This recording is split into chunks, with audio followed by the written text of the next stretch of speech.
Social మీడియాలో గొప్ప కోసం పోయి తిప్పలు పడేటటువంటి వాళ్ళే చూస్తుంటాం. మధ్యన ముంబై అమ్మాయి గనక మోడల్ కొంత బిల్డప్ ఇస్తే చివరికి జనం అందరూ తిట్టిన తర్వాత పరిస్థితి చూసాం. సరే ఇప్పుడు ఇక యాంటీ బీజేపీ స్టాండ్ తీసుకుంటే తనకు సపోర్ట్ వస్తున్నటువంటి కోణంలో అటు పోయింది. అది ఒక ఆస్పెక్ట్. తప్పేం లేదు. అది ప్రజలు డిసైడ్ చేస్తారు ఏంటన్నది. అది పక్కన పెడితే ఒక ఆల్వార్ రాజస్థాన్‌లో ఉంటాడు. ఆల్వార్ దగ్గర ఒక ప్రిన్సిపల్ గారు intermediate first year, second year పిల్లల్ని తీసుకొని టూర్‌కి వెళ్ళాడు. ఒక మన వాటర్ ఫాల్స్ దగ్గర స్నానాలు జరుగుతున్నాయి. అందరూ వీడియోలు తీసుకుంటున్నారు. పిల్లలందరూ కూడా డాన్స్ అది అక్కడ ఆడతా, పాడతా, అందులో స్విమ్ చేస్తా ఆడపిల్లలదనమాట అది. చేస్తున్నారు. ప్రిన్సిపాల్ గారు కాసేపు ఒడ్డున కూర్చున్న తర్వాత ఎవరో పిల్లలు మీరు కూడా చేయండి సార్ అన్నారట. ఈయన చేసి వాళ్ళు కూడా అక్కడ పిల్లలు అదంతా ఆడపిల్లల మధ్యలో ఈయన కూడా స్నానాలు చేశాడు. ఆ వీడియో రికార్డ్ చేసి సోషల్ మీడియాలో పెట్టాడు.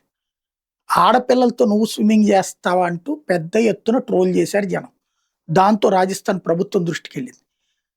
ఆ పిల్లలు ఎవరో అప్పుడు అభ్యంతరం వ్యక్తం చేయలేదు. వాళ్ళు కూడా చేయమన్నారు. ఆ తర్వాత ఆ కారణంగా అతను ఇప్పుడు సస్పెన్షన్‌కి గురయ్యాడు. సోషల్ మీడియా యుగంలో ప్రతి అంశం జాగ్రత్తగా ఉండాలి.